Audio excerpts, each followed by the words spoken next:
So I'm just going to jump into my Facebook page. Make sure my volume is down.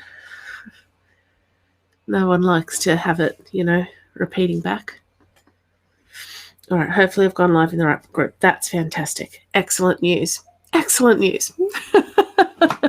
So I'm streaming this to Facebook, to my just to the free group on Facebook and to my YouTube channel, so that way I don't have to share it across there later. Once you jump on, I'd love it if you could say hi. Of course, there's no one watching right this second, so they won't say hi. If you are watching live, there'll be a little live button, a little red thing that says live. That's how you know if it's live or not. Once that is no longer there, we are no longer live. I just watched myself do the pointing at the live thing. Anyway, it is what it is, right? Today I wanted to talk about forgiveness and forgiving yourself for the mistakes that you make, because believe it or not, you're human. You're human. And I wanted to talk about what happens emotionally, energetically, whatever, when you do make a mistake, because sometimes we have such a high standard for ourselves. We set the bar so high that when we do actually make a mistake, we either try and cover it up or we feel guilty, and there's no need for that. So, so there's a few things here that I wanted to unpack. So let me just minimize. That's not working. Say hi when you're there. I'm not too scary. You know what? I don't think I'm that scary. I don't think I'm that scary, but other people might. At the end of the day, what can you do? Oh, goodness gracious. Okay, let me see. There we go. There we go. All right. Okay, so let's have a look. All right. The thing is, right, we all make mistakes, and sometimes we have to actually recognize we all make mistakes and accept that mistakes are a natural part of life and doing this thing that we call being human.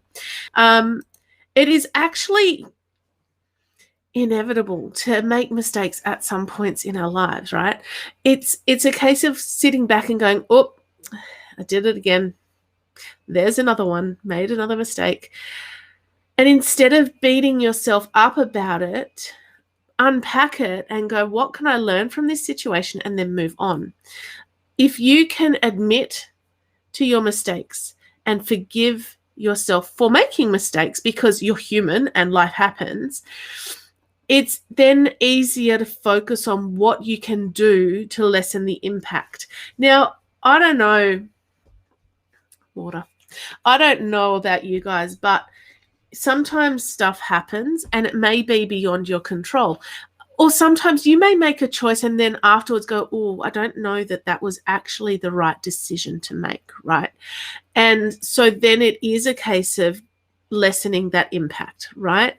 So if you say, forget to pay a bill because there's too much going on or whatever the reason is, and then you get the pesky letter in the mail or in your email box saying, oh, if you don't pay this bill, we're going to cut off your electricity. You go, oops, oh dear, I forgot. Okay, what can I do to fix that situation? Now, that's just a simple example, right? It could happen to anyone, especially, if you're...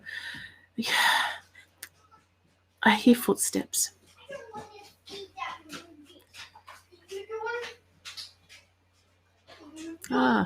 Shut the door, please.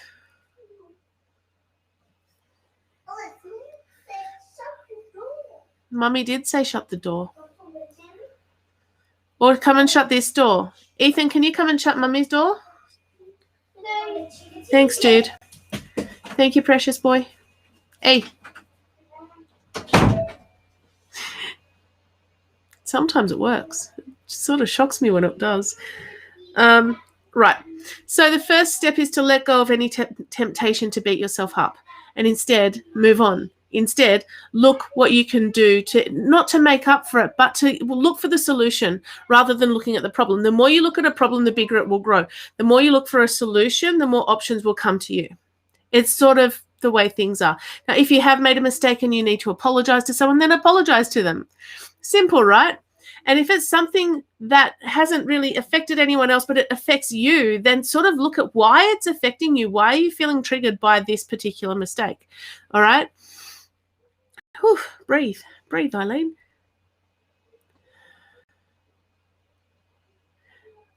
I have an example on my notes. All right?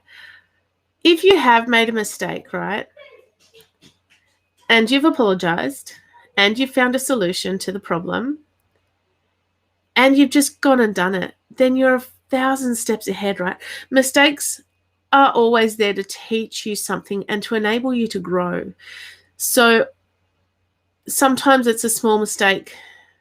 Oftentimes a little mistake brings solutions to light that you may never have thought of. So it's a case of actually sitting there and going, well, I kind of look at mistakes as like a roadblock. It's a bit of a roadblock. It's a bit of a speed hump. You kind of get there and you go, oh, crap, I've done that again. All right, what can I do to get over this? Yeah, what do I need to do to get past this?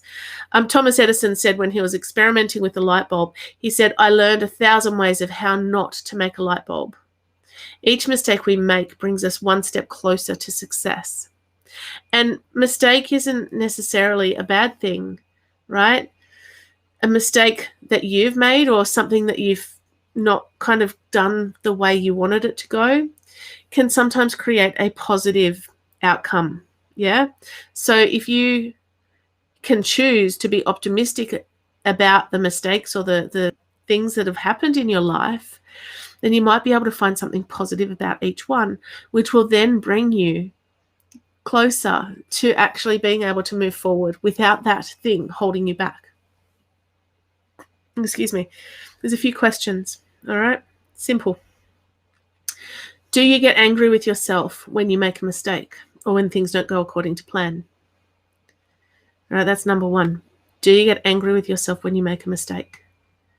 Or do you openly admit your mistakes and do what you can to make the situation better? And the question I always like to end with is, what can you learn? What can you learn from your mistakes?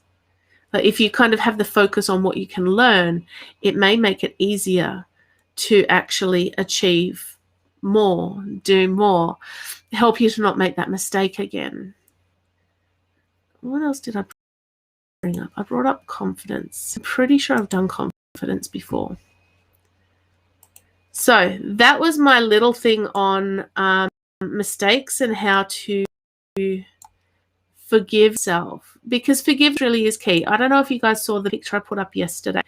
If you can forgive yourself for the situations you've been in or the mistakes that you've made, or I did some work with a lady a few months ago and she was in a horrendous situation and when she was a little girl, and she said to me, I just didn't realize, like I thought I only had choice A or choice B, and I didn't realize as a 10-year-old going through a 10-year-old, she was about 10 years old, right? As a 10-year-old, I thought there was only choice A or choice B. I never realized that there was a choice C around there. And so that process took her down into her past, into the time when she was that child, and she was able to give that inner child a hug and go, I'm so sorry, I didn't realize. And it made her a little bit more confident moving forward, which is amazing, right? It's one of the awesome things about doing what I do in my programs is that we can literally take you through all of those things to help you get to a point of understanding or breathing or having that clearer understanding of what's happened.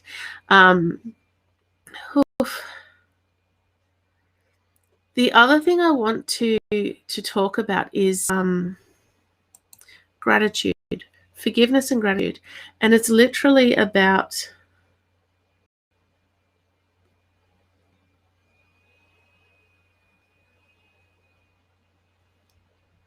It's I just had a message that I didn't reply to, apparently. Gratitude.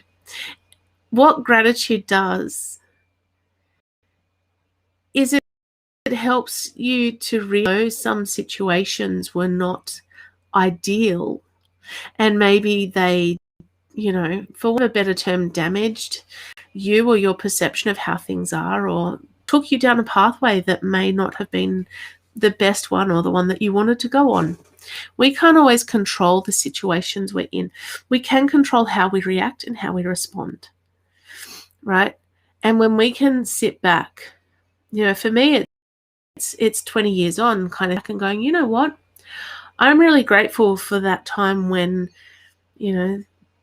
that bad thing happened. And people go, why would you be grateful for when bad stuff happened? I'm like, well, because I'm grateful for not necessarily the diagnoses that I've had with various injuries or conditions, but I am grateful to have walked that path. I'm grateful that I was able to get through to the other side, because it's helped me so much more with being able to help people, help people get through pain struggles, help people get through their own diagnoses and conditions and all of those sorts of things. I wouldn't have had the understanding I have of conditions and pain and emotional trauma had I not walked the path that I've walked. And so it makes me sit here today and go, my life may not have been a bed of roses my entire life. However, I've come through it and I've worked on myself, and I've got to a point now where I can look back and go, you know what, I'm grateful, because it has helped me to reach more people in the work that I do now, if that makes sense. So, you have a choice. You can sit there and still be mad at people, or, not want to forgive them and not be grateful for what you've been through. But at the end of the day, who you are today is a direct result of what happened to you in the past. I wouldn't be sitting here the way I am right now had I not been through all of those things in the past. Same goes for anyone sitting here today. I'm trying to find my other little tidbit for today. I'm finding lots of quotes and things, which is not what I'm looking for.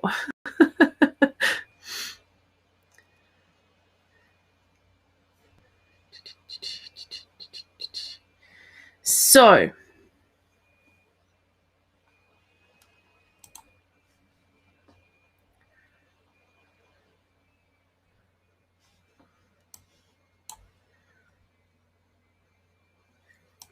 interesting. Whew.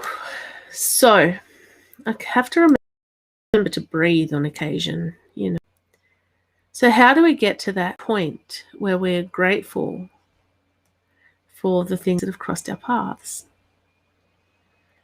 That is a big question. It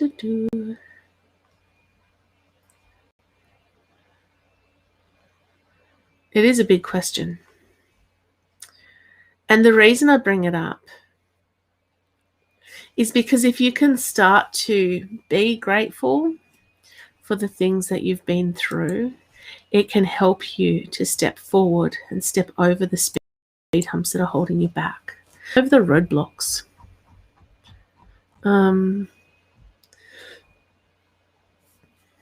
Hiccup, sorry. I literally just threw some food down before I came live, which is never a good thing. Okay, let me see.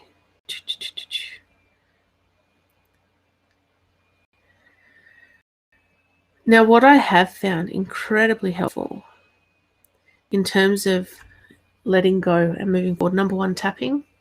Number 2, breath work, which I'm only just getting into right now. Tapping, breath work, obviously hypnotherapy, and obviously the coaching exercises and programs that I go through in my Shift Your Shit program and through all of the programs that I run.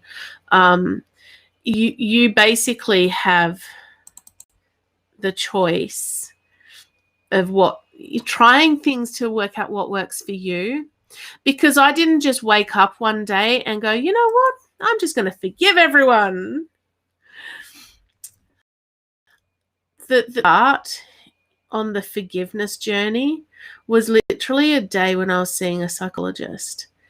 And she said to me, you do realize that those people that have wrong over the years, they couldn't give a rat's what you're doing now. They aren't, sitting back going, oh, I know what that person is doing. You remember that person that I, this, that, the other two. They kind of don't care. They've done their piece and they've moved on, which is fine, which is great for them. And you can hold on to stuff all you like, in all honesty. But holding on to it is going to hold you back.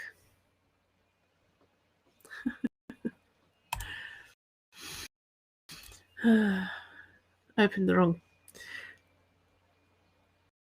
That's not though. There we go. So, sometimes what we need to do is work out how we can be more confident, how we can let go of the things that we're holding on to. And that may be as simple as recognizing that life is far too short and too precious to live holding on to things and to live solely for others. So number one is put yourself first. And number two, forgive those that have done you wrong. Don't forget, I do not prescribe to the forgive and forget. Forgive definitely, because they've moved on. They don't even know that you're still angry at them. And that was the bit that changed it for me. For me, it was a case of going, oh, they literally don't realize that it's been 20 years and I'm still angry about that thing that they did. And so it was in that moment that I went, okay. And then I had to sort of go through the forgiveness for them.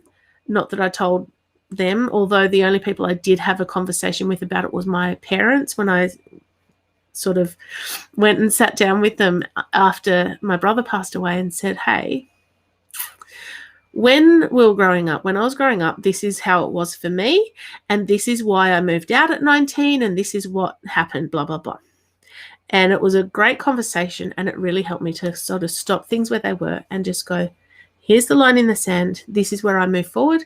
You can come with me if you want to, but if things go pear-shaped, then we kind of, bye, right? It was really helpful.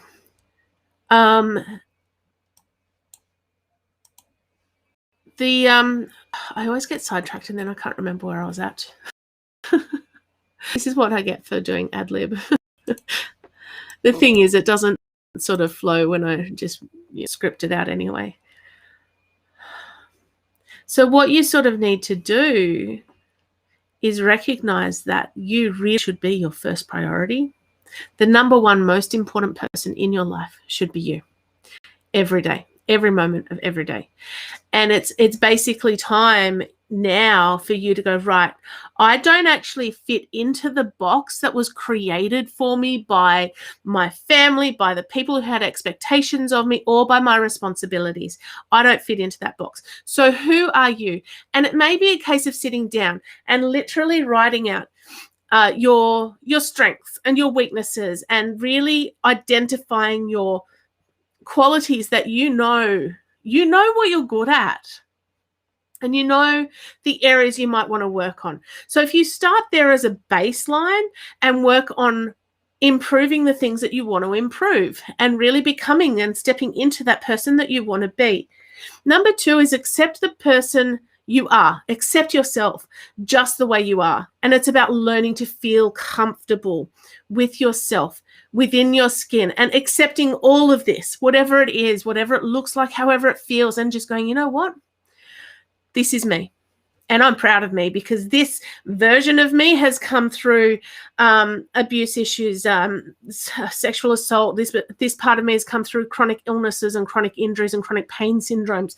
This version of me has had whatever, whatever it is for you. You can sit there and go, you know what? I bear the scars of multiple surgeries for whatever reason. I bear the scars of my past proudly, because that coming through all of that has made me the person I am today. And the person I am today is pretty damn awesome. So when I was growing up and into my early 20s and 30s, I used to be a little bit embarrassed because when I laugh, like full on belly laugh, right? When I get the actual need to just laugh, I am so loud. And my brother and I used to, when he was living with me, he used to go, ha ha, Geiger laugh, because we all do it. We do. And then we used to laugh when his kids would do it. And my son did it the other day and I went, Geiger laugh. That's my boy. And it's okay to have these little idiosyncratic things that make you uniquely you. Now, it might not make me uniquely me when various family members do it, but you are uniquely you. You are imperfectly perfect. Perfectly imperfect. There we go.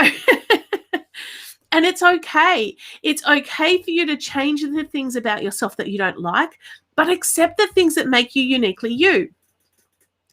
And don't be critical about them or about yourself. And if you do find yourself being critical about those little things that maybe you don't like so much, ask yourself why. Because I did this. And one day I went, now why is it that, let's say, use lying for example, why is it that lies are so, pet hate for me. I hate being lied to. Like it is. And my son started doing it again the other day.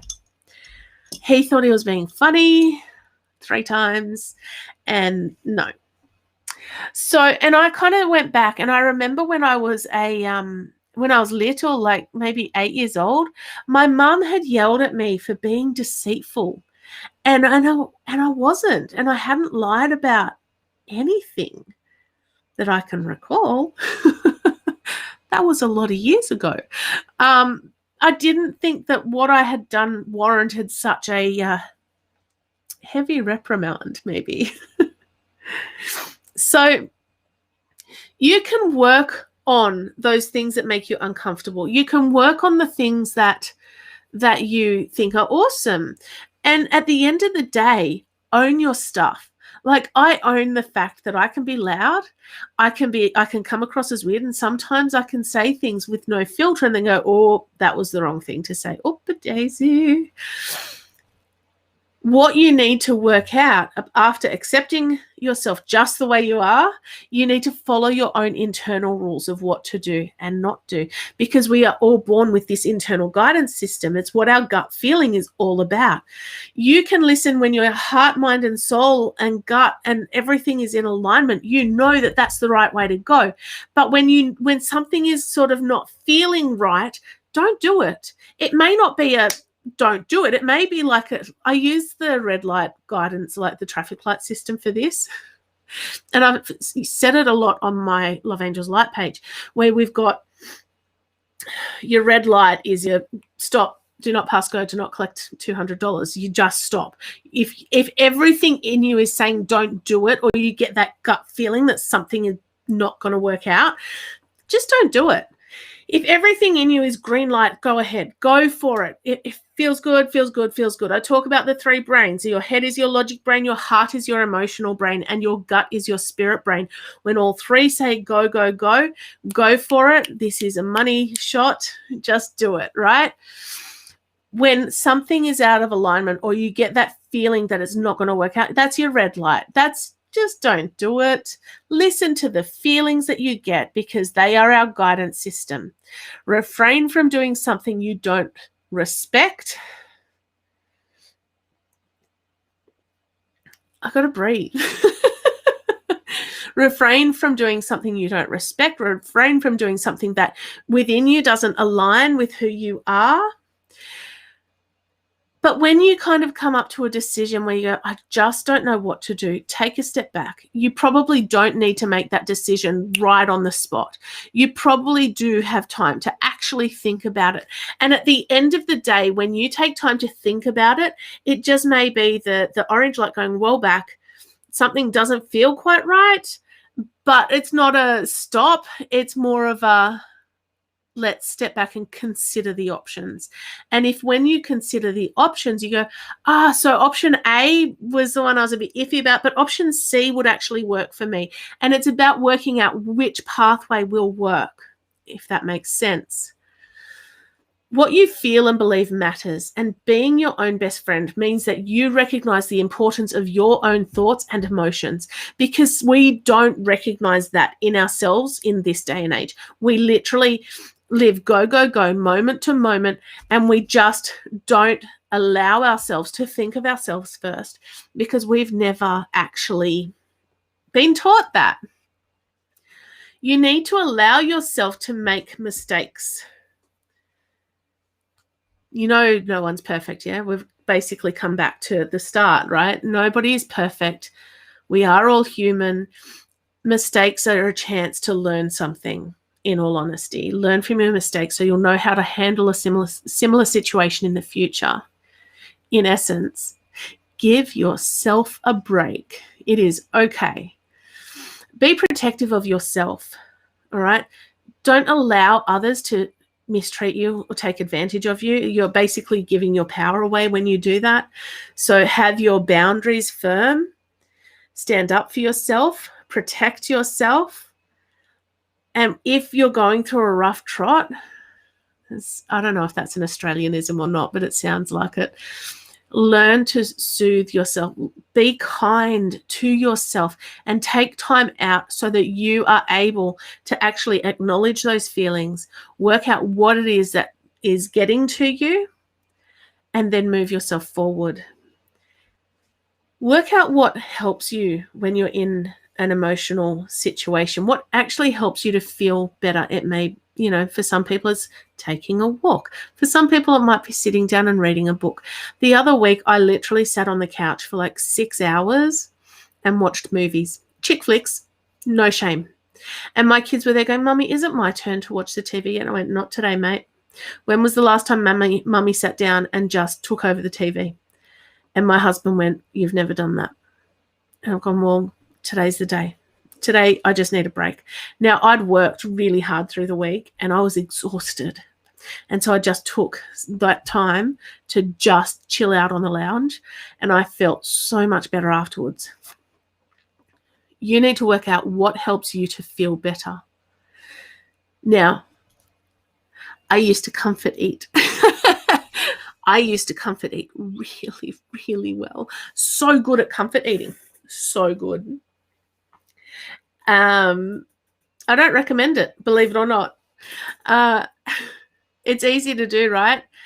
But think about the long-term effects. If you're in emotional turmoil and you're eating comfort food, and then you kind of have to do the work to get the health back afterwards. So I don't recommend comfort eating. Yep. It's important to your well-being to find a positive way to look after your emotions. That's all I'm saying. Consider your own needs first. This is so, so important. Do you know my favorite words to my children are, when they come and ask me for something, I'll go, "Yes, you can have that, but you need to wait 5 minutes." And they'll go, "Oh, that's so long." And I go, "Yeah, it is. It's so long." To a 4-year-old and a 6-year-old, 5 minutes may as well be 5 hours. But I need to be able to get the work I need to get done first and look after me, and then I can help them. Because if my stuff doesn't get done, I don't get paid. And they like to eat. So it's important to get my stuff done. But it's important for them to learn that the world doesn't actually revolve around them, and they do sometimes need to wait. Now, growing up, if you talked about your own needs first and filling your cup first, I don't know about you guys, but I was told, "Oh, you're so selfish to put yourself first." However, who else is going to put you first? Who else is going to put you first? You have to fill your cup. If you don't fill your cup first, you're running on empty. And how do you keep the kids fed and everyone else looked after if your cup is not full? So keep yourself in the best shape you can emotionally and physically, and fill your cup. Know your own priorities. Point number 9. Know your own priorities and live your life in consideration of them. So my priorities are always relatively simple, relatively. Me, looking after me, getting my meditation and my journaling in early. Today I did not because I fell asleep while meditating. Clearly that was more important to my body at that time. Is what it is. For me, it's filling my cup first, making sure my kids are fed. Otherwise they whinge a lot. Making sure the kids are fed, and then business and schooling and that sort of stuff, right? Know your priorities. Because when you have your priorities clear and your boundaries clear, it makes everything else fall into place. All right. You have to become your own best friend. And that sounds a little bit cliche. It was a piece of dust, like a little, I don't know. It may sound cliche, right? But if you know your priorities and you live your life like around them, and your priorities basically form the boundaries for you, the way you want to live your life, then you're literally teaching people that these are the priorities. This is your dance space, right? These are where your priorities, these are where your boundaries are. And it may intermingle with other people, like your children, like your partner, like your whoever, whoever's important and in your life a lot, right? They all may form part of those priorities. Like my husband, my kids, 100% part of my priority list. But if I don't earn money, we don't get to eat. And that's sort of a priority too, because apparently that's essential. So where are your priorities? Consider your own needs first and then help others. Learn to treat yourself with kindness and respect, because sometimes we don't. We don't talk to ourselves any way we would talk to people that we're closest to. So start speaking to yourself as if you're the most important person in your life. Make it a life goal to be your own best friend. And that's all. This went a bit longer than I planned to. And you guys are joining now. Like, I'm wrapping up. Go back and watch the replay, okay? All right, guys, I'm going to head off. Amy, I'm about to message you, just so you know. Bye, guys.